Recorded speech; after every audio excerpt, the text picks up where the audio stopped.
এইটাকে দিয়ে লই, আমাকে একটু নিয়ে যান উপরে, গাড়িতে নৌকা নিয়ে যান।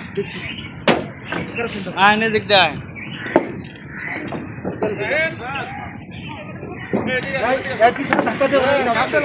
গাজীপুর জেলায় আলোচিত 5 খুন মামলার আসামি পদ্মা সেতুর উপর থেকে পদ্মা নদীতে লাফ দেয়।